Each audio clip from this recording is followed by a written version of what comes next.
성도 여러분, 그런데 오늘날 보면 함께 한다는 것이 너무 좋은 것을 알면서도 홀로 외로이 고립감 속에서 살아가는 사람들이 생각보다 참 많습니다. 나 혼자 산다 이런 프로도 있지 않습니까? 혼자 사는 사람들이 많아져서 혼자 있으면 외로우니까 혼자 사는 사람들끼리 뭔가 동호회도 만들고 함께하는 것들을 만듭니다. 젊은 사람들은 조금 더 그러기 수월합니다. 그런데 우리가 명절이나 절기일 때 우리 교회 주변에 있는 홀로 살아가시는 어르신들 이렇게 찾아가기도 하고 사랑의 선물들도 좀 드리고 하는데, 사실 그분들 만나보면 무엇인가 뭔가 받는 것을 좋아하기보다 누군가가 찾아왔다라고 하는 것, 그것을 훨씬 더 좋아하고 기뻐합니다. 그러니까 홀로 있는 것이 힘든 겁니다. 외로운 겁니다. 근데 생각해 보면 언제부터 이것이 시작이 되었는가?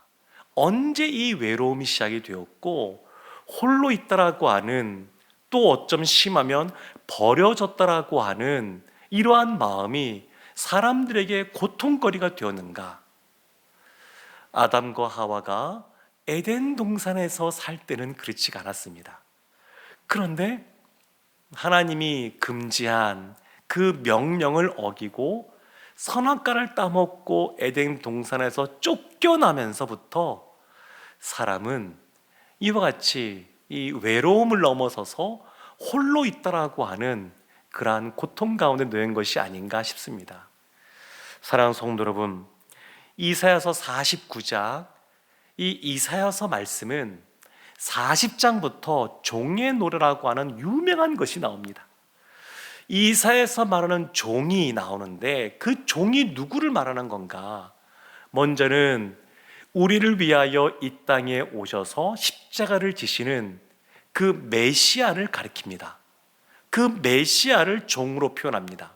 그런데 그 메시아만 종으로 말하는 것이 아니라 이스라엘, 그 공동체도 종으로 볼 수도 있고, 또 더 좁혀서 특별히 오늘 본문이 있는 49장을 보면 이스라엘 공동체 전체보다는 그 안에 있는 한 사람 한 사람, 홀로 있는 그 사람들을 말하고 있습니다.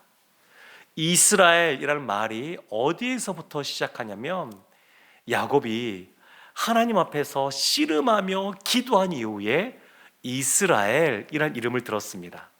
그래서 성경에서 이스라엘 그러면 그 민족, 그 공동체를 말할 때도 있고, 어떤 때는 그 안에 있는 한 사람, 개인을 말할 때가 있는데, 이 49장에 나와 있는 이 종에 대한 내용들을 보게 되면 그 전체보다는 그 안에 있는 한 사람, 홀로 있어서 외로움을 느끼고, 그리고 고독감을 느끼고, 그리고 왠지 버려진 듯해서 그 안에서 오는 어려움을 겪는 사람으로 보여집니다.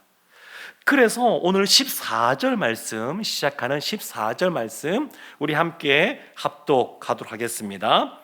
오직 시온이 이르기를 여호와께서 나를 버리시며 주께서 나를 잊으셨다 하였거니와. 여호와께서 나를 버리셨다는 겁니다. 나를 버리셨다, 주께서 나를 잊으셨다, 이렇게 말하는 겁니다. 지금 이사야 선지자를 통하여 하나님이 이 이스라엘이 범죄함으로 말미암아 바벨론에 포로로 잡혀가게 될 건데, 그 기간, 처음으로 돌아오는 기간이 70년 걸릴 거라고 말씀하십니다. 70년, 짧은 시간 아닙니다. 근데 그 시간 동안 그곳에 있으면서 고통이 있는 겁니다. 노예로 산다라고 하는 것은 사람 취급을 못 받습니다. 그냥 숫자로서 그냥 불려지는 것이지 사람으로서 불려지는 것이 아닙니다.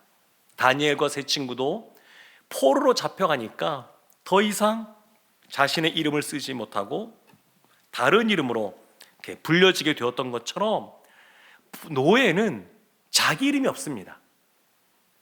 근데 그와 같이 오랜 수십 년의 삶을 살다 보니까 내가 버림받은 거 아닌가?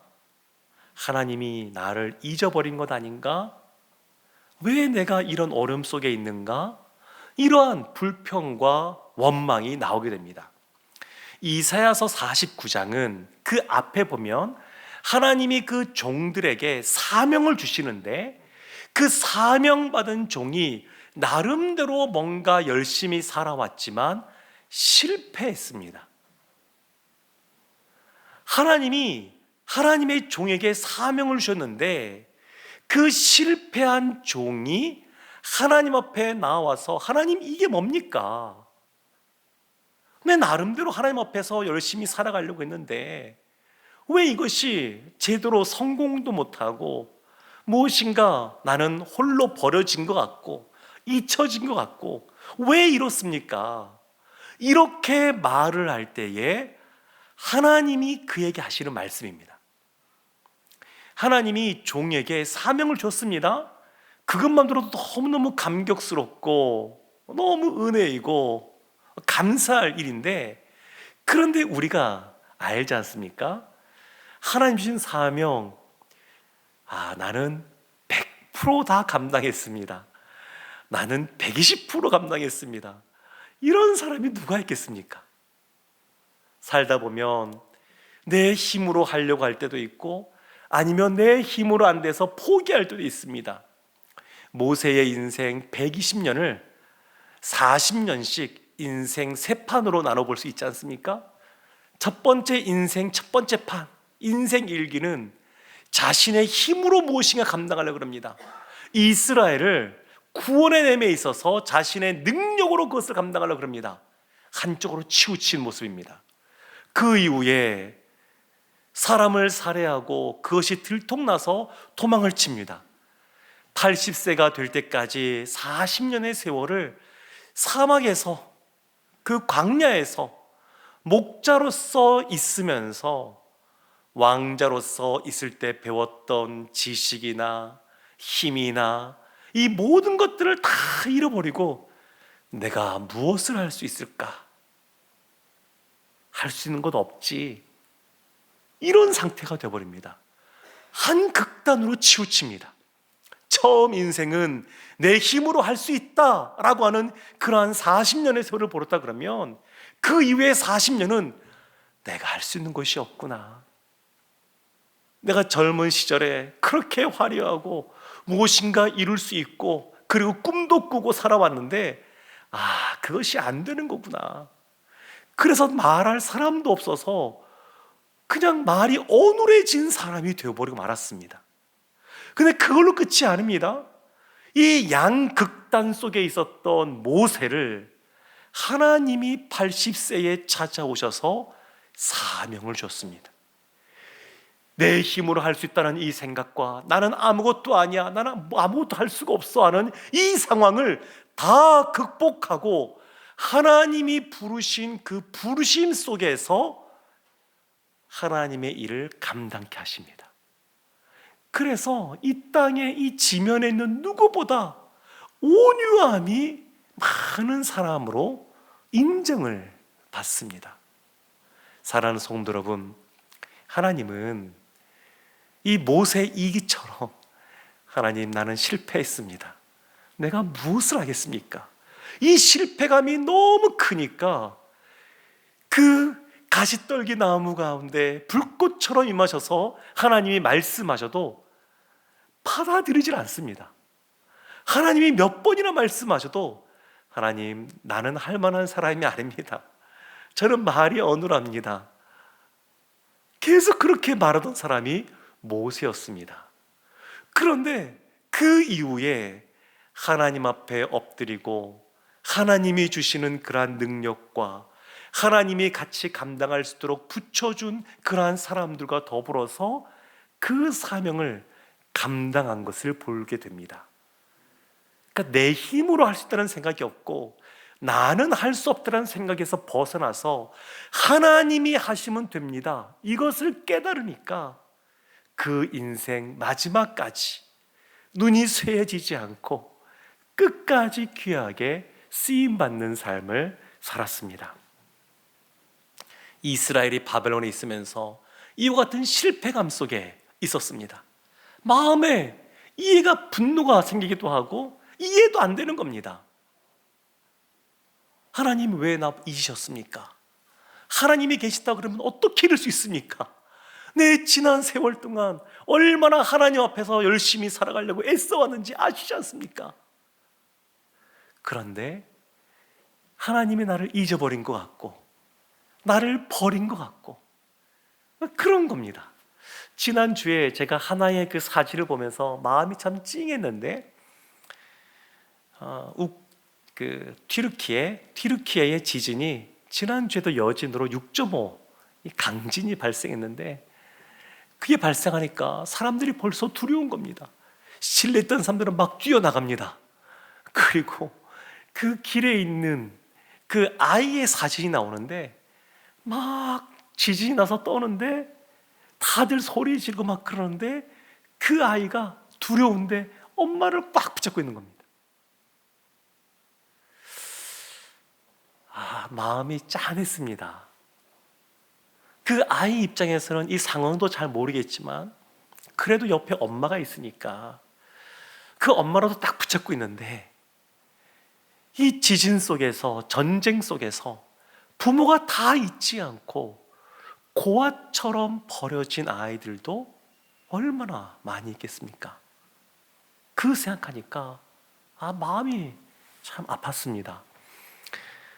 세상에서 가장 어려운 사람들이 누가 있을까 생각해 보면 그 한 부류가 버려졌다라고 생각하는 사람들입니다. 제가 예전에 이 아이들 모여 있는 그 아이들만 사는 그곳에서 한 1년 정도 살았던 적이 있었습니다. 아이들이 상처가 얼마나 많은지 모릅니다. 그 조그만 아이들이 굉장히 상처가 많습니다. 내가 버려졌다라고 생각하는 것이죠. 지금 이 종이, 이 한 영혼이 하나님 앞에 버려졌다라고 느끼는 겁니다. 하나님이 왜 나 버리셨어요? 나는 하나님 앞에 이렇게 해왔는데 왜 날 버리셨어요? 여기에 대해서 하나님이 다시 그 이스라엘, 그 한 영혼을 회복시키시는 말씀을 하시는데 그 말씀이 15절 말씀에 나옵니다. 우리 15절 말씀 함께 보겠습니다. 여인이 어찌 그 젖 먹는 자식을 잊겠으며 자기 태에서 난 아들을 긍휼히 여기지 않겠느냐? 그들은 혹시 잊을지라도 나는 너를 잊지 아니할 것이라. 아멘. 하나님은 잊지 않으신다 그러는데 그 비유를 들면서 어머니에 대한 이야기를 합니다. 어떤 엄마가 아이를 잊어버리겠느냐? 물론 오늘날에는 여러 가지 정서적으로, 정신적으로 아픈 분들도 있다 보니까 이 엄마인데도 불구하고 아이를 방치해서 안타까운 그러한 사건이 신문에 또 방송에 소개되는 것을 보게 됩니다. 근데 일반적으로는 아이를 향한 엄마의 그 모성애는 너무너무 큽니다. 하나님이 우리의 아버지 되신다고 우리가 고백하지만 하나님이 하나님의 모양과 형상으로 지은 존재가 누구냐면 아담뿐만 아니라 하와도 있습니다. 하나님을 우리가 아버지 하나님이라고 많이 부르지만 사실 이 모성애보다 더 큰 사랑이 있는 아버지, 이 어머니와 같은 그런 하나님의 모습도 성경에 나옵니다. 하나님이 모성애보다 더 강하다는 겁니다.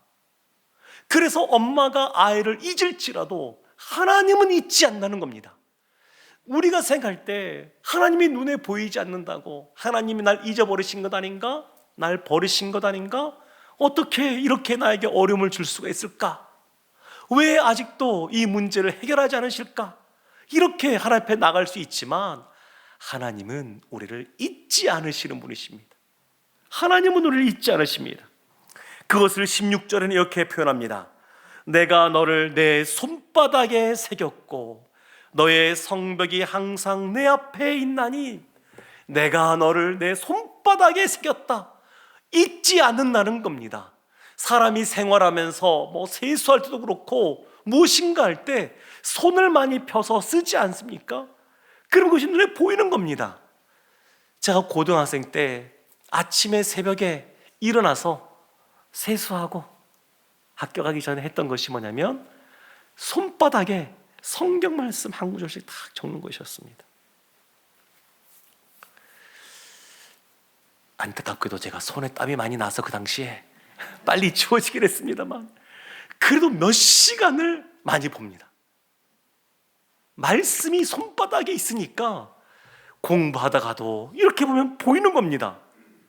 말씀이 보이는 겁니다.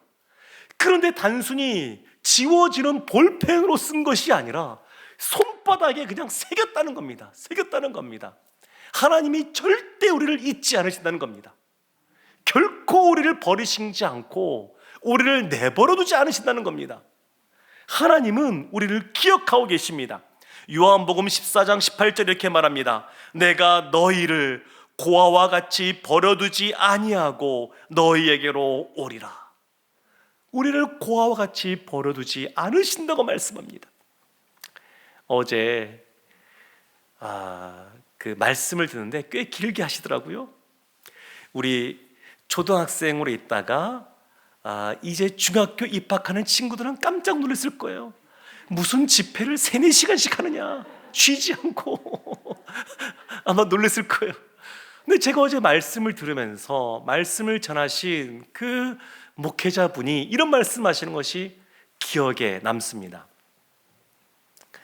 제가 허락을 안 받고 말하는 건데 괜찮겠죠? 고등학교 때부터 날마다 학교 마치면 교회 가서 기도하고, 대학생 때도 학교 갔다가 집에 돌아가기 전에 교회 가서 기도하고, 그러면 집이랑 교회랑 가까우냐? 버스 타고 가야 되는 거리입니다. 그래도 늘 교회에 와서 기도하고 했는데 참 나름대로 어려운 시간들이 있는데 그때마다 꿋꿋하게 그렇게 기도했다는 겁니다. 하나님, 저 그래도 괜찮아요. 마음에 너무 큰 어려움과 힘듦이 있는데 기도는 그래도 하나님, 나 그래도 괜찮아요. 그렇게 수년의 시간을 보내다가 어느 순간 하나님이 이런 마음을 주시는 것 같다는 것이었습니다. 이름을 부르면서 안 괜찮아도 괜찮아. 힘들면 힘들다고 말해도 돼. 그러면서 그 신앙에 있어서 한 단계가 껍질이 깨어져 가고 더 도약하는 겁니다. 사랑하는 성도 여러분, 제가 그 이야기를 전하시는 걸 들으면서 우리 학생들도 같이 있었으니까 이런 생각도 같이 들었습니다. 엄마 아빠가 예수님 믿으니까, 그러니까 어렸을 때부터 신앙생활에 왔는데 수련회 때마다 또 참석도 하긴 하는데 혹 아직까지도 예수님이 믿어지지 않는 사람이 있다 그러면 있는 그대로 나가는 겁니다. 하나님, 나 예수님 믿고 싶은데 잘 믿어지지가 않습니다. 하나님, 공부 잘하고 싶기도 한데 참 그것이 내 마음대로 안 됩니다. 엄마 아빠에게도 무엇인가 그 원하는 것을 이루어주는 착한 아들, 딸 되고 싶기도 한데 잘 안 되는 겁니다. 그러면 이런 것들을 그냥 갖고 나가서 말하는 겁니다. 하나님은 이것을 다 용납하시는 분이십니다. 하나님은 우리의 아픔을 아시는 분이시고, 우리가 질병 가운데, 고통 가운데 있으면 주님도 눈물을 흘리시는 분이십니다. 우리가 이 땅에서 고난의 삶, 어려움, 힘든 삶, 하나님이 우리를 아시기에 그 환난 속에서 인내하게 하시고 연단하게 하시고 그것이 우리에게 좋은 것인 걸 아시기에 때로는 우리가 내버려 두은 것 같고 하나님을 잊어버린 것 같고 어쩌면 더 심하면 하나님께 버림받은 것처럼 여길지도 모르겠지만, 그러나 우리가 눈물 흘리는 그곳에 하나님도 눈물을 흘리고 계십니다. 안 괜찮아도 괜찮습니다. 마음이 아프고 힘들고 속상하면 그냥 하나님께 나와서 이야기해도 괜찮습니다. 하나님은 그것을 다 용납하시는 분이십니다. 탕자가 잘했던 것이 한 가지 있습니다. 그가 방탕한 삶을 살고 참 문제 많은 삶을 살았지만 그가 잘한 것 한 가지, 아무리 방탕한 삶을 살았어도 아버지께 돌아가도 괜찮다 생각한 겁니다. 아버지께 돌아가면 아버지가 날 용납해 줄 거야, 날 종으로라도 써줄 거야, 그렇게 생각한 겁니다. 하나님은 우리를 회복시키시는 분이십니다. 그런데 오늘 본문에도 보면 17절에 이렇게 말합니다. 내 자녀들은 빨리 걸으며 너를 헐며 너를 황폐하게 하던 자들은 너를 떠나가리라. 19절 끝에 이렇게 나옵니다.